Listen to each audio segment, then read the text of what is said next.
Buen día a todos. Continuando con el ciclo de conferencias sobre COVID-19, el día de hoy me presento. Soy el doctor Juan Carlos Sánchez Reyes, médico especialista en medicina de urgencias, adscrito al Hospital General de Acámbaro, al Hospital General Regional número 1 del Seguro Social en la ciudad de Morelia. Hablar de COVID-19 o de coronavirus, SARS, dependiendo de las connotaciones, es un tema que está actualmente con vigencia y va a seguir porque llegó para quedarse. Desde el año pasado se empezaron a dar los primeros reportes en el mes de noviembre de una enfermedad respiratoria grave en la provincia de Wuhan, en China. Se minimizó mucho el hecho de que era una enfermedad nueva. eh, Se empezó a especular que probablemente era algo que ya estaba previamente con nosotros, y por consiguiente pues no se le tomó como tal la importancia requerida. Eh, para este entonces ya había dos antecedentes previos, lo que es el SARS y lo que es el MERS. El MERS que fue en Medio Oriente y el SARS que fue en Corea. Por consiguiente, pues me pensaba que era nuevamente un brote de SARS lo que estaba pasando en la provincia de Wuhan, en China. Y pues se minimizó y no se le dio la importancia requerida. Para ese entonces nosotros en México pues estábamos en plenas fiestas de Día de Muertos y preparándonos para fin de año sin tomar en cuenta lo que nos venía para el año siguiente.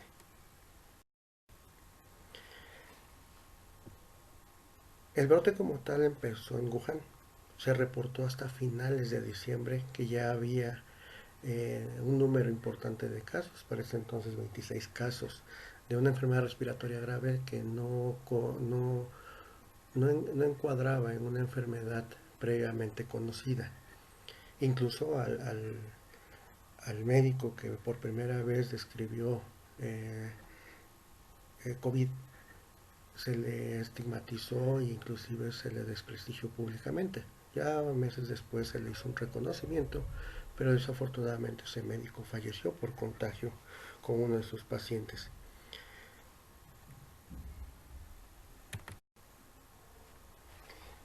A veces uno anda pidiendo cosas y el destino pues no las cumple. Desde enero se empezó a notificar que ya había casos de una enfermedad que no encajaba ni en MERS ni en SARS.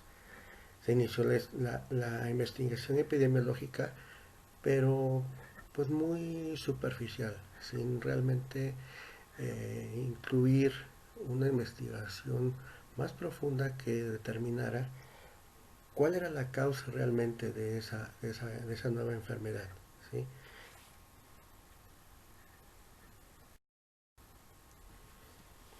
Para entonces, el 9 de enero, ya había la primera defunción en la provincia de Wuhan. Para ese entonces ya había en algunos países de Asia colindantes con China, o que tenían un flujo de personas considerable, pues ya había el contagio de algunos pacientes, principalmente en Tailandia y Japón. Quiero recalcar lo que es Japón, porque posteriormente vamos a hacer una comparación con lo que es México.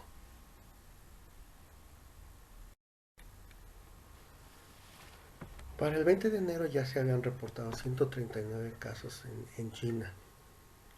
Para fin de ese mismo mes ya había cerca de 2.700 casos. Entendamos que la densidad demográfica en China pues es importante. Entonces la dispersión del virus pues fue también en un número importante, y aparte porque no se tenían y no se tomaron las medidas de saneamiento como tal de forma inicial. En el resto del mundo ya había 50 casos, y para ese entonces había un total de 80 muertos atribuibles a SARS-CoV-2.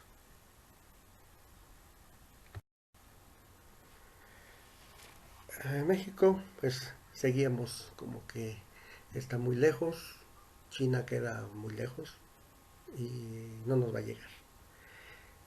Eh, Estábamos más inmiscuidos en cuestiones políticas que realmente en tomar en cuenta que esto se estaba saliendo de control. Desde el momento en que en China pues no se tomó en cuenta realmente la importancia como tal, pues se dio un mensaje al mundo de que solamente iba a ser un brote muy localizado, como por ejemplo se ha dado con ébola en África, ¿no? Se hace una contención muy específica y no ha habido en un momento dado una dispersión hacia otros continentes. Más o menos algo se esperaba que eso sucediera con China. Entonces, pues nosotros en México pues estábamos como que eh, esperando que no llegara, pero tampoco estábamos haciendo algo importante. Para febrero fue que llegó el primer caso pues, de COVID-19 en la Ciudad de México. 2 meses después ya teníamos cerca de 19,000 casos, ¿sí? Y ya teníamos cerca de 1900, 1800, 1900 casos, con una tasa de 9,67% de fallecimientos en base al número de contagios.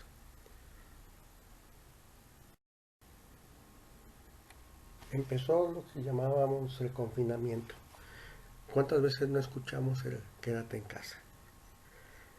Considero que ese quédate en casa fue un tanto precipitado en algunas cosas, ya que no se limitó el, el ingreso, por ejemplo, de personas provenientes de otros países donde había una dispersión acelerada y que podrían llegar a traer el virus y empezar a hacer una dispersión comunitaria aquí en México.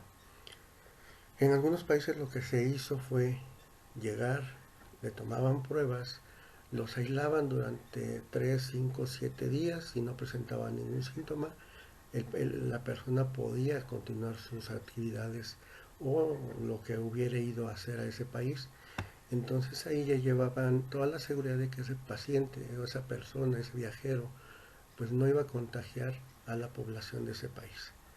Aquí se empezó a dar ese mensaje de tenemos las puertas abiertas, vengan, nosotros no lo vamos a rechazar, eh, pero no se hizo nada en cuanto a todas aquellas personas que ingresaron al país por aeropuertos, por vías marítimas, por tierra, por nuestras fronteras con el vecino del norte o hacia el sur.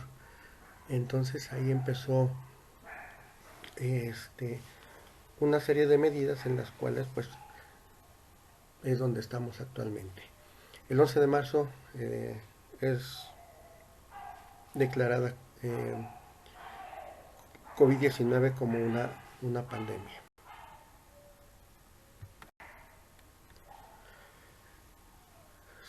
Los mensajes que se daban por parte de las autoridades todos los días, siguen todavía todos los días por las tardes, eh, nos estaban preparando, nos querían preparar para que realmente tomáramos en cuenta que esto era una enfermedad de tomar en cuenta seriamente, pero también se daban unos mensajes muy ambiguos. Se decía que se necesitaban más hospitales, que el sistema de salud estaba colapsado, que estaba en ruinas, etcétera. Eso ya se sabía. Eso se sabe no de ahorita, se sabe de mucho tiempo. Las deficiencias del sistema público en México pues son muchas y no son de ahorita, son de muchos, muchos años. ¿Que estábamos preparados? Claro que no, no estábamos preparados. Nuestro sistema de salud se adaptó a esa nueva situación, pero preparado no estaba. Empezaron la reconversión de hospitales, los famosos hospitales COVID, donde solo y exclusivamente se iban a atender a sus pacientes, y los famosos hospitales híbridos, donde se tenían que adaptar instalaciones para recibir a pacientes COVID y continuar con el manejo y tratamiento de las personas que requirieran de alguna otra atención. Cabe señalar aquí que como no estábamos preparados, actualmente ya se está viendo que muchas de las enfermedades, principalmente crónico-degenerativas, pues han empezado a descontrolarse. ¿Por qué? Porque no hubo consulta externa. ¿Por qué? Porque se cerraron algunos hospitales que les quedaban más cerca a los pacientes. ¿Por qué? Porque hubo desabasto de algunos medicamentos. ¿Por qué? Porque el confinamiento de algunos de los personajes de salud con enfermedades crónico-degenerativas condicionó que, por ejemplo, los esquemas de vacunación no se llevaran de forma completa. ¿Y eso que traduce? Que tarde o temprano vamos a seguir teniendo diabéticos descontrolados, vamos a seguir teniendo hipertensos descontrolados, vamos a tener niños con esquemas de vacunación incompletos. Una vez que ya se supone que se empezó a preparar para empezar a recibir a los primeros pacientes COVID, pues tenemos hospitales COVID, hospitales móviles, incluso en algunos estados se llegaron a comprar hospitales inflables para atender esa situación.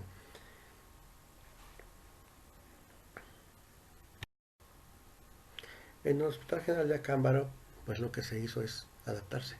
No íbamos a hacer un hospital nuevo, no íbamos a hacer una sala COVID nueva, porque eso pues no es factible. Entonces lo que se tiene que hacer es adaptarse. La adaptación consistió en que la sala general de urgencias, que se consta de 7 camas, pues se hiciera una división con tabla roca, y eso condicionara que tuviéramos 3 camas exclusivamente para manejo de pacientes COVID en urgencias, y las siguientes 4 camas para lo que es las urgencias habituales. Cabe señalar que cada cama cuenta con un monitor y se cuenta con un ventilador y un carro rojo en dicha área. Aquí también es importante, como les comentaba anteriormente, se nos dio el mensaje de que si realmente estábamos preparados, inclusive pues nuestras autoridades nacionales escuchábamos que compra de tantos ventiladores, nos donaron tantos ventiladores de no sé dónde, o se repararon tantos ventiladores. La situación no era tener tantos ventiladores, porque para cada ventilador se requiere de un personal capacitado que sepa manejarlo. No nada más es llego, intubo paciente, le conecto el ventilador y la programación de dicho ventilador. Cada paciente requiere parámetros diferentes, requiere situaciones diferentes. Es individualizar a cada paciente.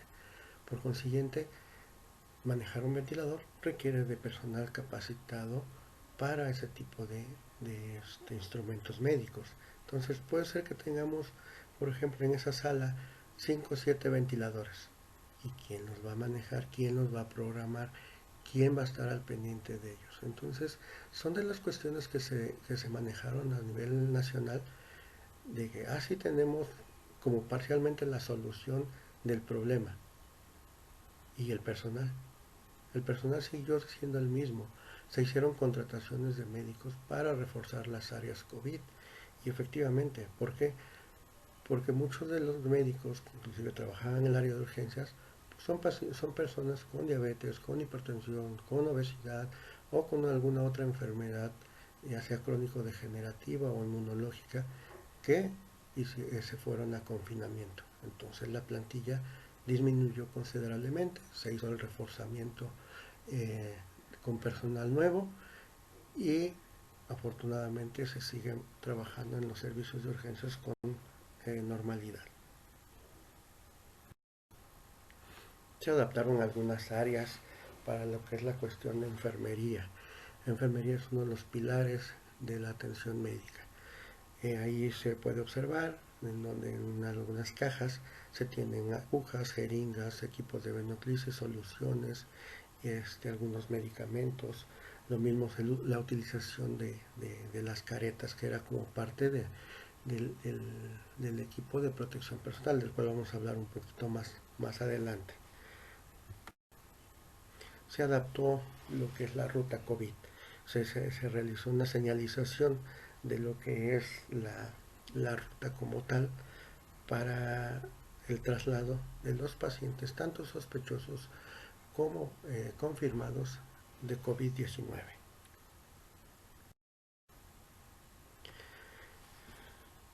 Una vez que ya sabíamos que había pacientes y dispersión comunitaria de coronavirus, empezó el con qué nos vamos a proteger o cómo nos vamos a proteger para evitar contagiarnos. Y es ahí donde empezó la controversia. Como en todo tema nuevo, todo el mundo empezó a opinar, todo el mundo nos sentimos expertos, todo el mundo eh, creíamos saber lo que realmente, era manejar ese tipo de situaciones. En el Laboratorio de Salud Pública en la Ciudad de México hay esquemas muy bien establecidos en los cuales se identifica el nivel de bioseguridad para cada tipo de germen y también se catalogó a SARS-CoV-2 en ese grupo. ¿Estamos haciendo las cosas bien? El tiempo nos lo dirá. Nos ha ido dando algunas respuestas. Mucho del personal médico, mucho del personal paramédico de los hospitales, podemos decir que el contagio puede ser comunitario. Rara vez o son pocos los casos donde realmente por un error humano propio del personal se realizó un contagio. Exageramos en algunas cosas en cuanto a la protección, pero nos relajamos mucho fuera de lo que son las áreas COVID o de los hospitales. Empezó a haber una oferta y una demanda de lo que fueron los cubrebocas, principalmente los N95. Eh, en muchos sitios en internet se llegó a vender un N95 hasta en 300 pesos, cuando su valor previo antes de la pandemia no era más allá de 50 o 60 pesos. Pero eso es parte de la oferta y la demanda que se llega a generar en un mercado. Tuvimos que adaptarnos y buscar otras opciones. Opciones que también pudieran ser de seguridad y evitar contagio del mismo personal de salud. Ahí tenemos en la ilustración una máscara 3M con sus filtros y sus prefiltros N95. Con eso obviábamos el uso de una mascarilla N95 como tal. Después, ante la escasez como tal de las N95, entraron las de fabricación china, las KN95. Pero ahí todos podemos observar en los empaques como tal que dice que no se recomienda para uso clínico. Uso clínico quiere decir hacia las áreas COVID, pero sí se pueden utilizar en las áreas no COVID o incluso fuera ya en lo que es la comunidad. Improvisamos y adaptamos nuevamente. O era eso o era correr el riesgo de no tener el suficiente equipo de protección. Entonces adaptamos máscaras de snorkel con adaptadores y filtros P100 para entrar a las áreas COVID. Eh, Aquí cabe señalar que pues también no se tuvo en un momento dado pues la pericia eh, como tal y muchos de ellos de estas máscaras se echaron a perder, principalmente las válvulas de exhalación, principalmente con las soluciones con cloro. ¿Por qué? Porque empezó a perder la efectividad y por consiguiente pues el riesgo al estar en un área COVID pues de contagiarse por las altas concentraciones virales en esas áreas. Por parte del Seguro Social se empezaron a estandarizar eh, lo que era el equipo de protección personal dependiendo de cada área.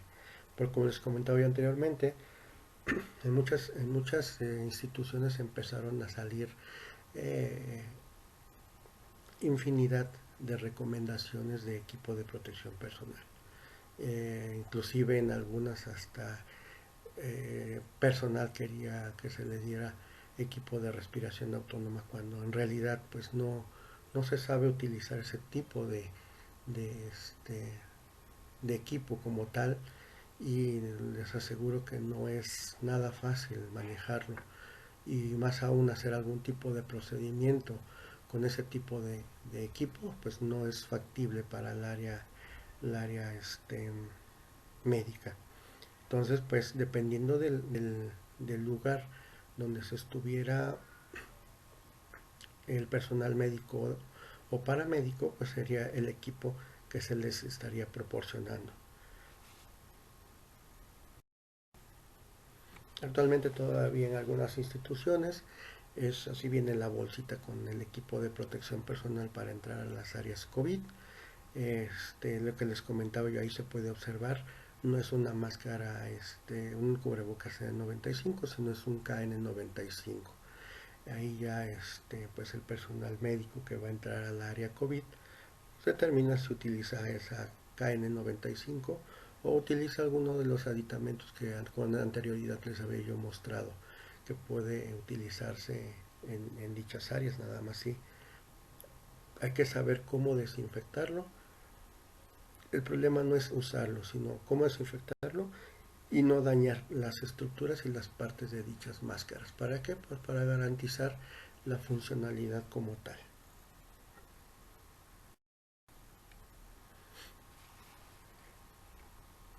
Les comentaba anteriormente, oferta, demanda, escasez de cubrebocas, improvisación de dispositivos como tal. Esas fueron las recomendaciones que se hicieron como tal por parte de la Secretaría de Salud a nivel federal de lo que eran el uso de cubrebocas y dónde sí y dónde no se deberían de utilizar. Porque al igual como en un inicio, ante el desconocimiento de cómo se transmitía coronavirus, se quería utilizar una N95 hasta para ir al súper, cuando en realidad lo que se requería, y actualmente ya lo sabemos, pues es un cubrebocas de tipo quirúrgico, lavado de manos, sana distancia y lugares ventilados. Pero para ese entonces, en inicio, marzo, abril, pues no sabíamos realmente cuál era el mecanismo como tal de la transmisión de coronavirus. Pensábamos que por el hecho de tocar algunas cosas, el hecho de comer algunas cosas, eh, infinidad de situaciones y de combinaciones que pudieran darse y que pudiéramos contraer coronavirus.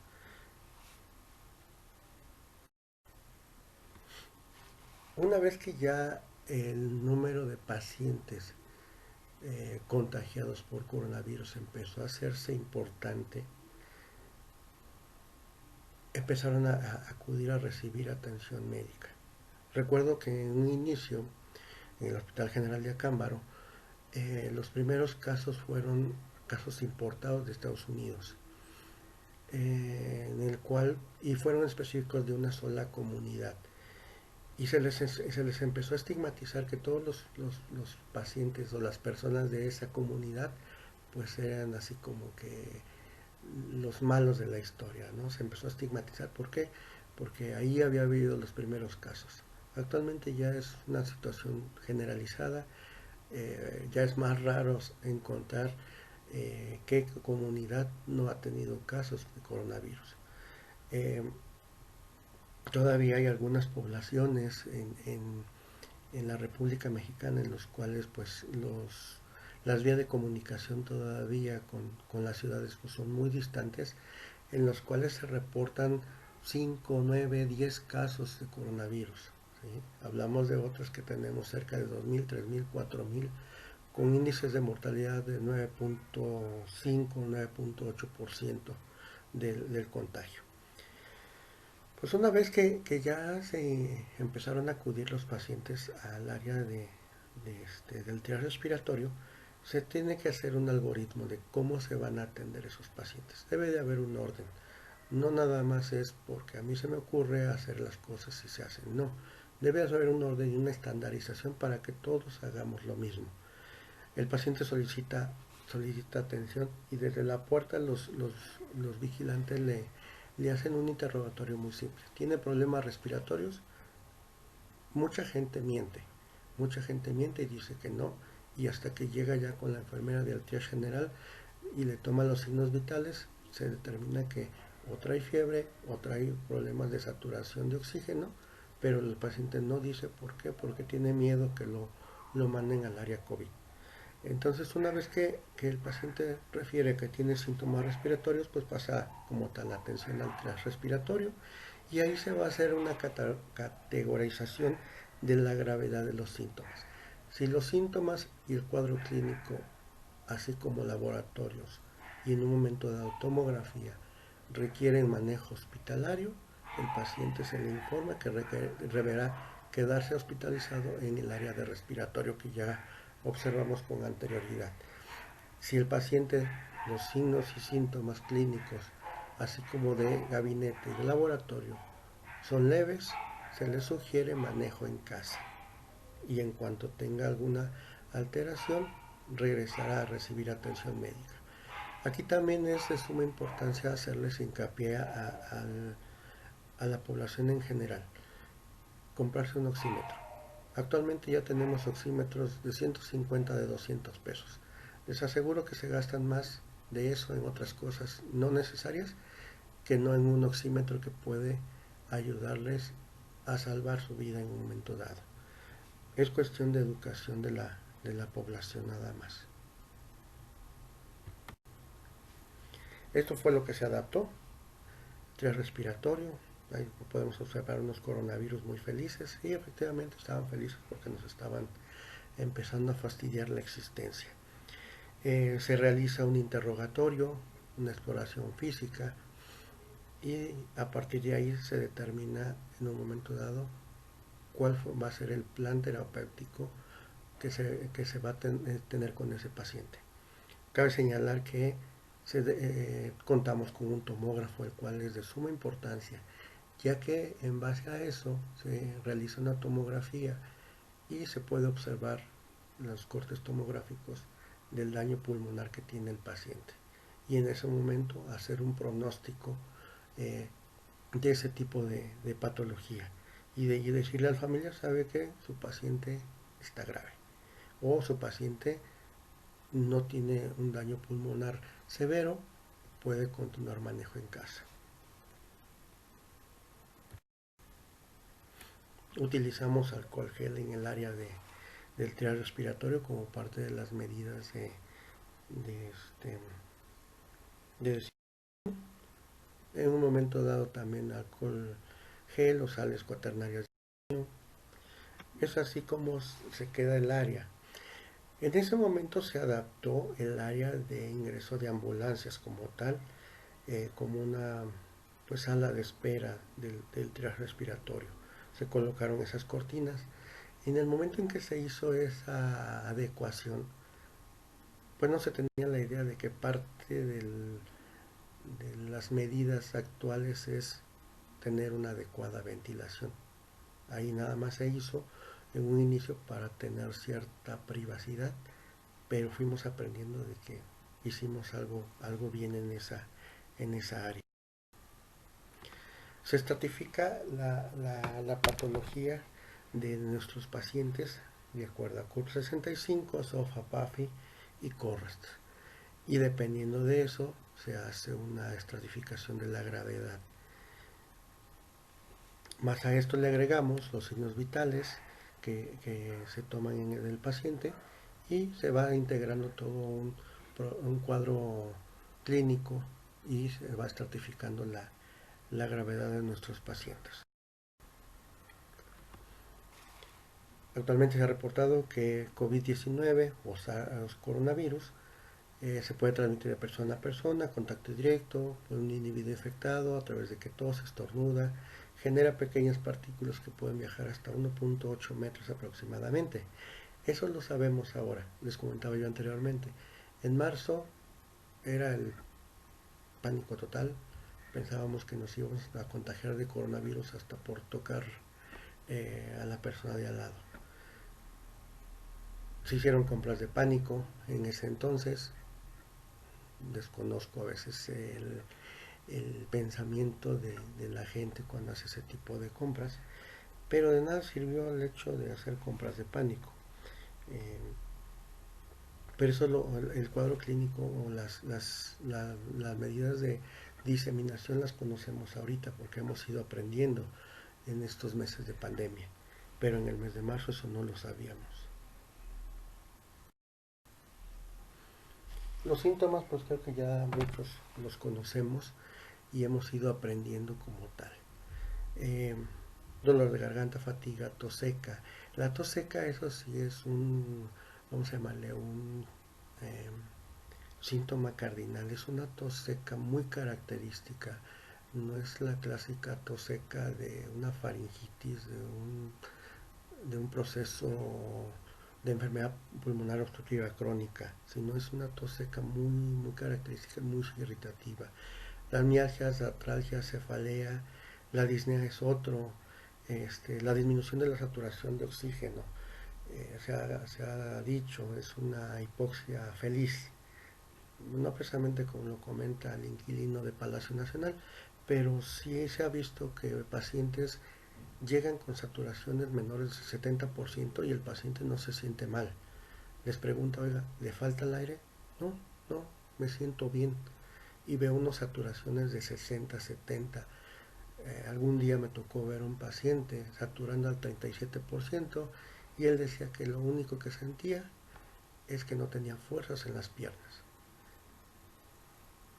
Entonces, los signos y síntomas que se han ido presentando, pues sí son muy característicos. Lo mismo alteraciones del gusto, del olfato, la linfopenia, vómito, diarrea, la cefalea es otro síntoma muy importante. Y todo eso aparece en un lapso de 3 5 6 días posteriores a que se tiene el contagio.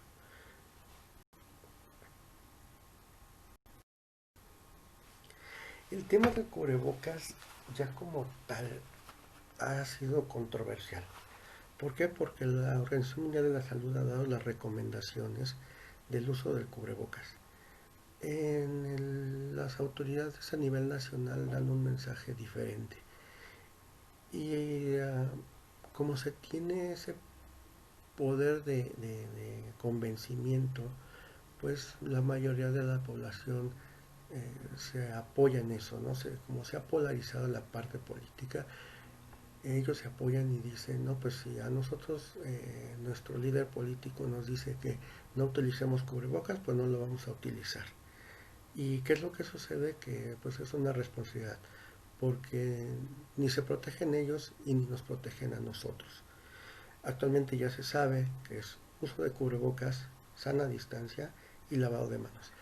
Cubrebocas, hablemos de cubrebocas quirúrgicos.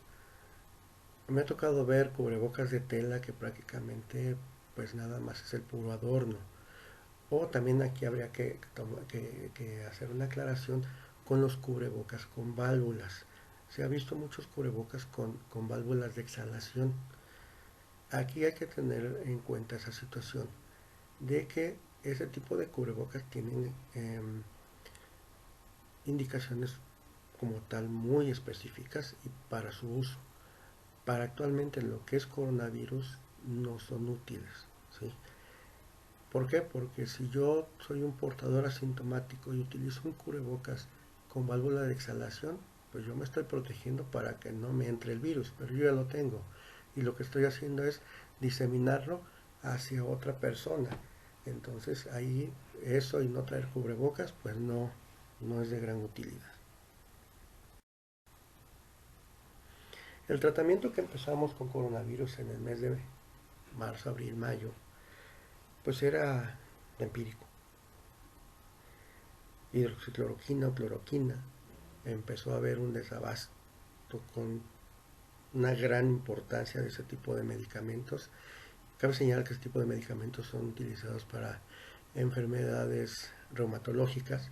Entonces estos pacientes empezaron a entrar en pánico porque empezaron a tener un desabasto brutal de ese medicamento que es esencial para ellos. Entonces fue una de las primeras líneas de manejo. El ritonavir también se empezó a utilizar, acitromicina, interferón, etcétera, analgésicos, antipiréticos, heparinas fraccionadas y no fraccionadas, una serie de medicamentos con tal de limitar de limitar el daño y mejorar el pronóstico del paciente. Se empezó a caer. Lo que les comentaba yo en un inicio de esta conversación, hablemos de Japón. Japón es una sociedad muy educada que ha aprendido a la mala las cosas. Desde la Segunda Guerra Mundial aprendió las cosas a la mala. Y desde mucho antes la sociedad japonesa ha sido muy disciplinada. Si se dan cuenta, esta es una fotografía donde todos, todos, todos traen un cubrebocas.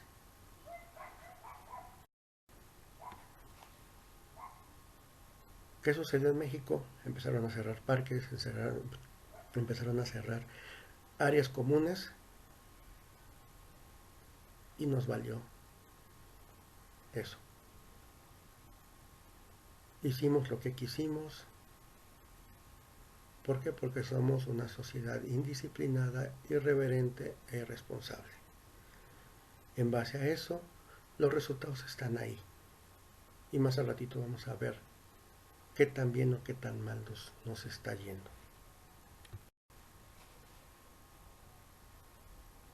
De plano, o sea, era necesario ir comiendo en el servicio público o haciendo otro tipo de situaciones. Pues no, más en un lugar de esas características en el cual está cerrado, la cantidad de gente es considerable y ahí pues ni para decir que hay sana distancia. Entonces muy probablemente de ahí, de esa cantidad de gente que va ahí, pues puede haber uno o dos portadores asintomáticos y por consiguiente la diseminación del virus pues, va a ser importante. También en una serie de situaciones a veces hasta chuscas de algunos tratamientos, la ozonoterapia, que no se ha comprobado realmente que tenga un beneficio, el famoso dióxido de cloro, que tampoco se ha visto que tenga un beneficio, más sin embargo sí se ha intoxicado a algunos pacientes, inclusive hay reportes en Estados Unidos cuando el presidente Trump dijo que se inyectaran el famoso Lysol. Entonces, ¿qué hizo la gente? Pues inyectarse el Lysol. ¿Y qué sucedió? Pues que se murieron algunos. Todo por la ocurrencia de un líder que no toma las cosas en serio. Actualmente, la dexametasona es lo que se ha visto en los casos de moderados a severos, que tiene una utilidad como tal. Seguimos con pacientes con oxígeno para mejorar la saturación y que por lo menos tengan saturaciones arriba del 85-90%. ¿Sí? Pacientes que llegan saturando al 37, 40, 50%, pues sí mejoran considerablemente con el uso de oxígeno suplementario. Enoxaparina, antipiréticos, antitussígenos y medidas de soporte. ¿Aprendimos algo? Claro que sí. Aprendimos mucho. Aprendimos a protegernos realmente, a utilizar el cubrebocas como parte del personal médico. ¿Cuántas veces no haciendo análisis en retrospectiva nos llegaban pacientes en paro, intubábamos a veces sin el uso de cubrebocas, el uso de algunos guantes, con el riesgo de contraer alguna enfermedad infectocontagiosa, cuando se deben de tomar todas esas medidas de precaución? Entonces actualmente ya lo estamos haciendo. Para todos los lugares donde nos movemos, creo que las cosas esenciales, agarramos nuestra cartera, nuestro celular, nuestro cubrebocas y adelante. En muchos lugares se restringe el ingreso, más bien ya casi todos, el ingreso a dichas instalaciones sin el uso de un cubrebocas. Entonces, si hemos aprendido algo, sí. Nos falta mucho por aprender, sí. Entonces, pero todo también depende de los mensajes que se den desde nuestras autoridades, ¿sí? Las autoridades a nivel federal dan un tipo de mensaje, autoridades locales a veces mucho más sensatas dan otro tipo de mensaje más encaminado a la población como tal, sin tantos tintes políticos, sin tantos sentimentalismos políticos, ¿no? Entonces sí hemos aprendido mucho. Se nos dan recomendaciones, las minimizamos, eh, decimos que es como la llamada misa, o como dice el dicho, si no te viene el saco no te lo pongas. Pero pues desafortunadamente el saco sí nos viene y bastante bien. Entonces, pero no estamos haciendo nada. En forma inicial, el pronóstico, de acuerdo al número de casos, pues era de aproximadamente 6.000 defunciones. También se dijo que el escenario catastrófico era de 60.000. Actualmente ya vamos llegándole al doble. Entonces, las predicciones pues no fueron como uno quisiera que hubieran sido de forma inicial con 6.000 muertos, porque 110.000 muertos son 110.000 personas, padres, hermanos, amigos, que ya no están, ¿sí? Y entre esos, mucho personal de salud, que lo único que hizo fue atender a pacientes que muy probablemente cometieron alguna irresponsabilidad de no utilizar cubrebocas o que algunos de sus familiares cometieron esa irresponsabilidad y como daño colateral fue el personal de salud.